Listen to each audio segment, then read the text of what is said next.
Oi, eu sou a Gabi Xavier e vocês pediram, e sim, eu voltei para falar de Demon Slayer mais uma vez e de uma figura misteriosa, sua real identidade. Vamos conversar sobre isso, mas se vocês quiserem que eu traga mais vídeos sobre esse assunto, já sabe. Já deixa o like, comenta, compartilha, quanto maior a resposta de vocês, mais vezes a gente volta com Demon Slayer por aqui. Aliás, se você não assistiu ainda o episódio novo, não sabe onde saiu, quando vai sair, fica perdido toda semana e não quer perder essa reta final, então você precisa conhecer a Crunchyroll que está patrocinando nesse vídeo, e o link dele está aqui no topo da descrição e também no topo dos comentários para você clicar, assistir Demon Slayer da forma mais rápida possível, porque sai logo depois do Japão, com legenda oficial, qualidade máxima, além de ter vários outros títulos também da temporada que saem desse mesmo modo que a gente chama de simulcast, fora o catálogo gigantesco com vários animes e até doramas que você pode assistir grande parte deles de graça. Mas clicando no link aqui embaixo você pode ter 14 dias de acesso premium de graça, com todos os benefícios liberados. Não perde essa chance e ainda me segue no Instagram xgabixavier, porque se você acha 14 dias pouco,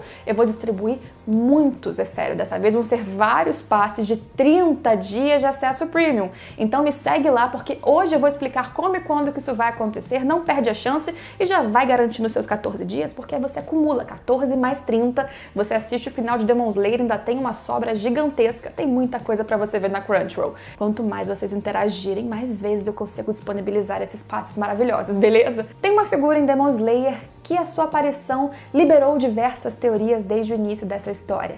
Uma figura enigmática que teria quase derrotado Muzan Kibutsuji, que teria então quase acabado com o primeiro demônio, o primeiro Oni dessa história, que fez uma proliferação inclusive de demônio em todo esse universo, e a gente conversou disso com bastante detalhe no meu último vídeo de Demon Slayer. Óbvio que esse vídeo aqui vai ter muitos spoilers, inclusive do mangá agora, do capítulo 174, então cuidado se você não quiser saber de nada que pode ser uma grande surpresa. E quem era esse cara que quase derrotou o Muzan?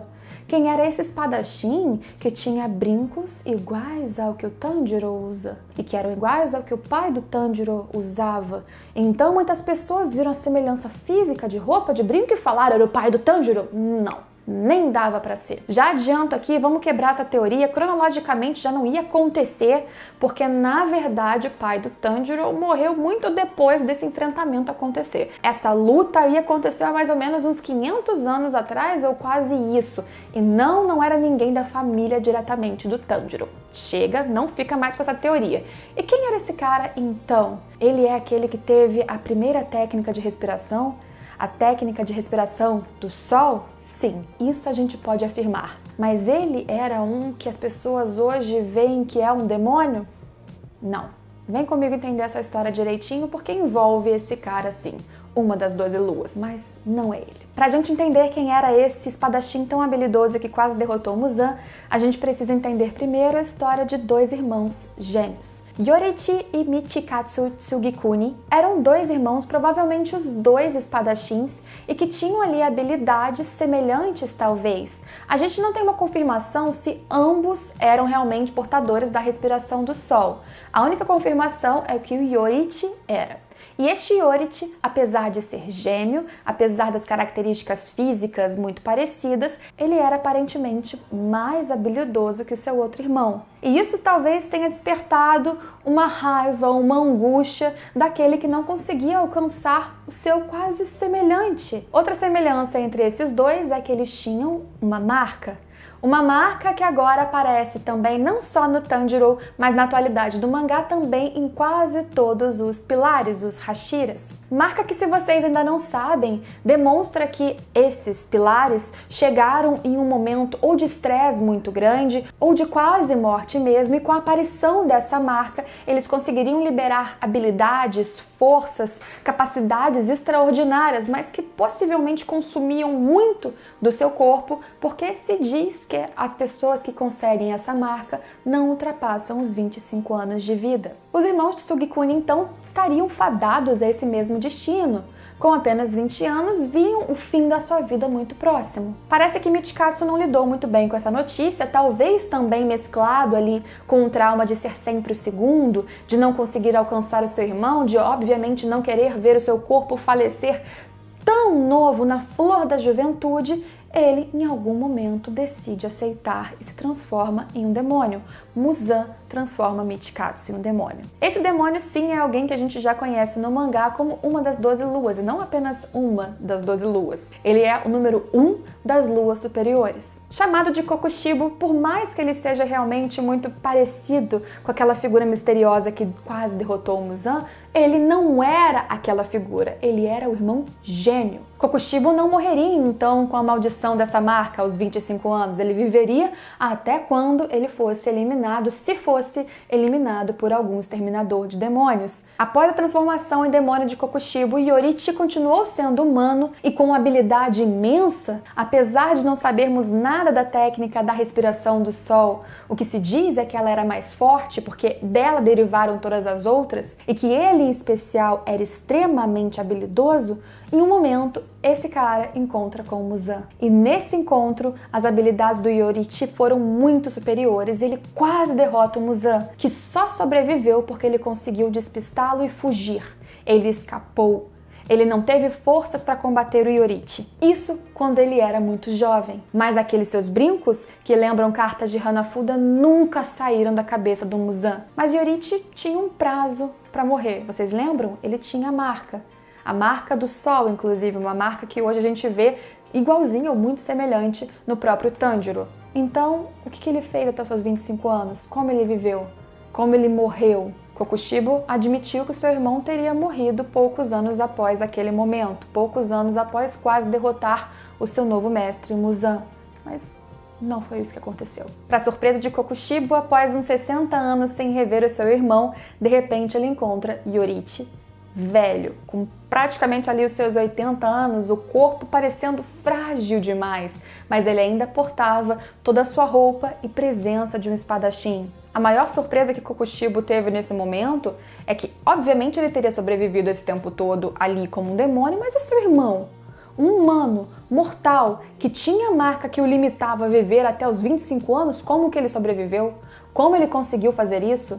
Além dessa surpresa, dessas respostas que não vinham na sua mente, dessas perguntas que não tinham ali nenhuma solução óbvia, ele de repente escuta do seu irmão: meus sentimentos, irmão. Enquanto Yorichi chorava, um choro que não era natural para Kokushibo, porque o seu irmão nunca demonstrava sentimento nenhum, não na sua visão pelo menos. Talvez até essa distância entre os dois possa ter facilitado a decisão do Kokushibo para aceitar os poderes demoníacos. E mais, além do Yorichi viver além do previsto e mostrar sentimentos ali e estar na sua frente com uns 80 anos, ele mantinha o ápice de todas as suas habilidades como espadachim. Num único golpe, rápido demais, de repente, ele consegue atingir o pescoço de Kokushibo, não o corta ali o suficiente para acabar com ele, para arrancar a sua cabeça fora, para derrotá-lo, mas demonstrou uma habilidade que Kokushibo jamais esperaria de alguém naquela idade.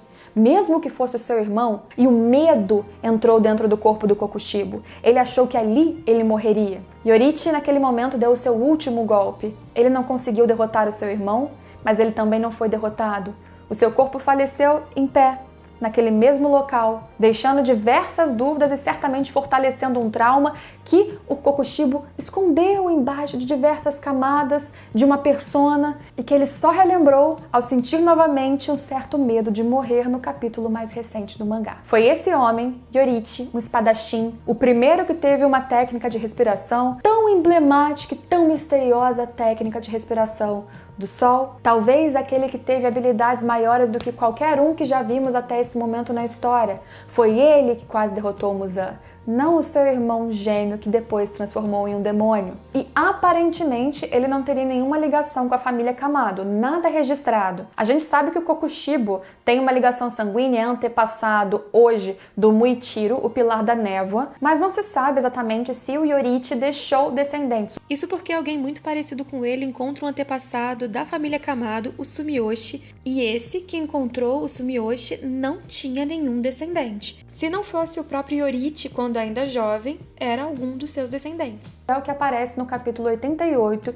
encontrando Sumiyoshi, que é um antepassado da família Kamado, portanto antepassado do Tanjiro. Antepassado que não tinha qualquer marca, não parecia ser um espadachim e que não parecia conhecer a dança do deus do fogo, essa técnica que apenas a família Kamado conhece hoje. O que a gente pode hoje linkar com o que a gente descobriu recentemente sobre o Yorite com esse capítulo então 88, esse sonho que o Tanjiro teve de antepassados? Sem descendente, portanto, e tendo se aproximado do Sumiyoshi, ele ensinou a sua técnica para a família Kamado naquele momento. Talvez naquela hora, inclusive, que o Sumiyoshi ganhou os brincos que foram sendo passados geração a geração até chegar no Tanjiro. E, portanto, talvez realmente, como muitos acham, a dança do Deus do Fogo, que só a família Kamado conhece, essa técnica de respiração que só eles usam, seja diretamente ali ligada à técnica de respiração do Sol. O quanto ela é próxima ou muito semelhante, a gente não sabe. Mas existe todo um mistério relacionado à família Kamado, ao Tanjiro,